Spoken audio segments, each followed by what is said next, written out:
Hasty kiwi प्राली Sandakphu 3 ताल गाउँको kiwi फर्ममा छौँ र यो किवी फार्ममा चाहिँ हाम्रो विशेष गरी गोल्डन र रेड भेराइटीको किवीहरू चाहिँ छ र यो अर्ली भेराइटी न्युट्रिसन हाई र मेडिकल हाई भएको गुणस्तर र स्वादमा पनि राम्रो र अन्तर्राष्ट्रिय बजारमा पनि एकदमै माग भएको चाहिँ फल हो र यो करिब 3-4 वर्षको बिरुवाहरू हो। अत्यन्तै राम्रो फलेको छ।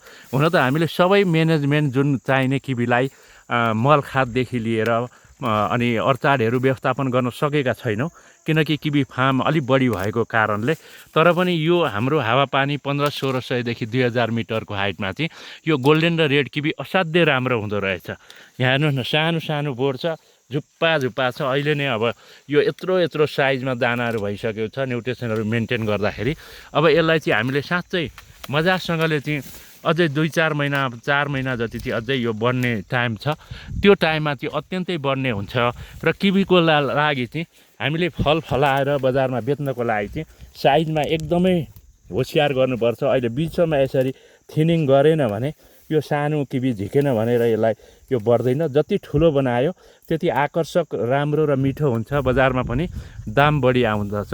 त्यसै कारण किवीको लागि चाहिँ हामीले बेलैदेखि चाहिँ यसलाई स्याहार सुसार गर्नुपर्ने हुन्छ। अरू बाली नाली र फलफुल जस्तै यो किवी कृषककै रूपमा विगत 10-12 वर्षदेखि अन्य पशुपालन र अलैँची खेतीमा पनि व्यस्त हाम्रो यहाँ खडानन्द खतिवडाज्यू हुनुहुन्छ। उहाँसँग यो किवीको विषयमा, यो फलको विषयमा र आम्दानीको विषयमा केही कुरा म राख्न चाहन्छु। हजुरले जुन गरिरहनु भएको छ यो तपाईँ र मेरो हेस्टी किवी प्राली अन्तर्गतको फर्ममा तपाईँलाई कस्तो अनुभव भइरहेछ? अरू फलफुल, बालीनाली र यो किवी खेतीमा कस्तो अनुभव भइराखेको छ तपाईँलाई? अरू बालीनाली अब यहाँ जस्तै मकै आलु लगाउँदा भन्दा हामी खेती गरिराखेका थियौँ विगत 10 वर्षमा देखि अगाडि। त्योभन्दा अहिले यो किवी लगाएपछि यसमा डबल होइन, 4 डबल होइन, 10औँ डबल चाहिँ किवीबाट चाहिँ आम्दानी भएको मैले महसुस गरेको छु।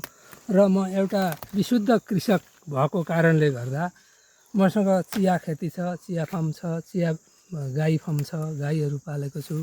गाईको गोबर मलहरू नै प्रयोग गर्ने गरेको छु। मल पहिलोचोटि लगाइसकेको मल अब फेरि यो दानाको लागि भनेर अब पुनः मल यसरी यहाँ व्यवस्थित गरिएको छ। अब यो तुरुन्तै यहाँ बारीमा लगाउने किवीमा। र यसले एउटा कृषकले, राज्यले जे जस्तो अवस्था भए पनि हामी कृषक हौँ, कृषकले माटोमै जन्मिनुपर्छ, माटोमै गर्नुपर्छ। र यो माटोले चाहिँ मलाई चाहिँ साह्रै ठुलो प्रगति गरेको छ। यो म कहिले पनि बिर्सिन सक्दिनँ। यो योगदान भनेको फेरि हाम्रो ताराभाइकै योगदान हो किवीमा चाहिँ। र यसले गर्दाखेरि हामी सारा सबै देशवासीलाई नै यसले चाहिँ एउटा समुन्नतिको गतिमा लान्छ भन्ने मलाई लागेको छ। र यो किवी खेतीमा चाहिँ सबैजनाले अलिकति ध्यान पुर्याएर काम गर्ने हो भने हामीलाई कृषक स्तरदेखि राज्य स्तरसम्म पनि किवीले राम्रो फड्को मार्छ भन्ने मेरो चाहिँ सोचाइ हो। धन्यवाद दाइ, यहाँले आफ्नो अनुभव, कर्म र लगातारको मेहनत परिश्रमको कुरा गर्नुभएको छ। हामी दुवैजनाले संयुक्त रूपमा यो फर्म चाहिँ सञ्चालन गरिरहेका छौँ र जसरी हामी दुवैजना छौँ यो फर्ममा चाहिँ यसै गरी दुवै थरीको किवी, यो रेड किवी हो यतापट्टि भने रेड किवी पनि उत्तिकै फलिराखेको छ भनेपछि यता गोल्डन किवी हो। र यसलाई दबाई औषधि फ्रुट फ्लाईको अलिक समस्या हुँदो रहेछ, त्यसलाई म्यानेजमेन्ट गर्दा किवी राम्रो हुन्छ, गुणस्तरको हुन्छ। दसैँ तिहार अगाडि नै यो चाहिँ तयार हुने भएकोले बजारमा पनि एकदमै उच्च माग हुने, स्वाद राम्रो हुने हुँदा यो खेतीलाई हामीले प्रायोरिटी दिइरहेछौँ विशेष गरी।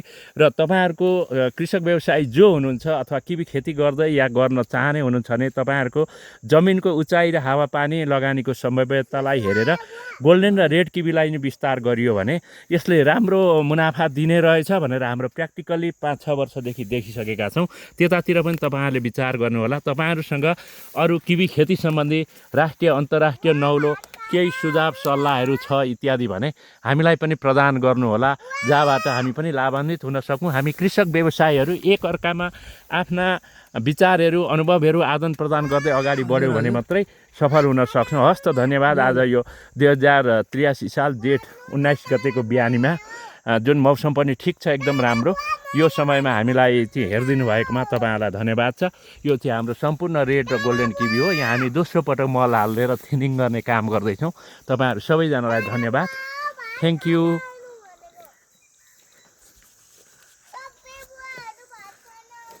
यो अब रेड किवी हो, रेड पनि राम्रैसँग फलिराखेको छ, भर्खर नयाँ चिचिलाहरू छ। अरू गोल्डन र रेड मिक्स गरेर हामीले परीक्षणको रूपमा गरेका छौँ र राम्रो भइराखेको छ। थ्याङ्क यू सबैजनालाई।